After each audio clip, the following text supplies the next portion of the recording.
චණ්ඩාශෝක ධර්මාශෝකුනේ බණහලා. ලේතැවරුණු කඩුව බිම දාලා අඟුලිමාලට සව්කෙලසුන් නැසලා මහරහත් භාවයට පත්වෙන්න පුළුවන්කම ලැබුණේ බණහපු නිසා. සියල්ල අහිමි වූ පටාචාරාවට සදාකාලිකව නිවී ගියපු කාන්තාවක් බවට පත්වෙන්න පුළුවන්කම ලැබුණේ බණහපු නිසා. බණ කියන එක හොඳයිනේ. බණ අහන එකත් හොඳයිනේ. ඒතර ඔබ වහන්සේට මේ දෙස් විදෙස් ලෝකේ බෞද්ධයන්ට මේ ධර්මයේ තුලින් ආමන්ත්‍රණය කරන්න අවස්ථාවක් ලැබුණා. ඉතින් ඔබ වහන්සේ ඒ වාග්යවන්තේ වාසනා ගුණය ගැන ඔබ වහන්සේගේ කියවීම කොහොමද? ඔබ වහන්සේ කොහොමද ඒක දකින්නේ? බණ කියන එක හාමුදුරුවන්ට අරුමයක් නෙමෙයිනේ. හාමුදුරුවෝ ඉන්නෙම බණ කියන්නේ. 2014 තමයි ඉස්සරලම් බණක් කිව්වේ. ඒ කියන්නේ ප්‍රසිද්ධි බණක් කියලා කිව්වේ 2014. එතකොට මම දැන් අවුරුදු 11ක් විතර බණ ධර්ම දේශනා වලට සම්බන්ධ වෙනවා. ඒක අර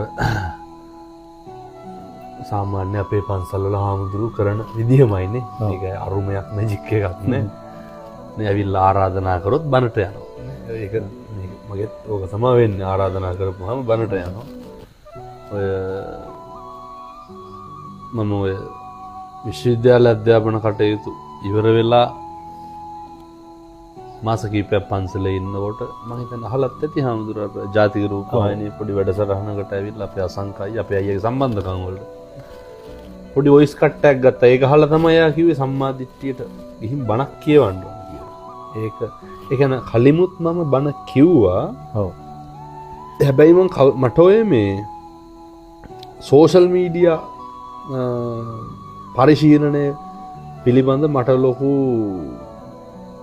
අවබෝධයකුත් නැහැ. අවබෝධය තිබ්බත් සෝෂල් මීඩියා ගැන අවබෝධය නැති කෙනෙක් හොයාගන්න බැරි තරම් තිබ්බත් ඒක ලොකු අර සමහරු තියෙනවා යන්න තැන වීඩියෝ කරනවා යන්න තැන ෆොටෝ ගහනවා. දැන් බණකට යනවා ෆොටෝ එකක්ද. එහෙම එකක් මගේ තිබෙන්නේ නැහැ. එතකොට ඒ හින්දාම වෙන්න සහ ඊට කලින් ওই විවිධ මාධ්‍යවල ධර්ම දේශනාවලට ආරාධනා කරා.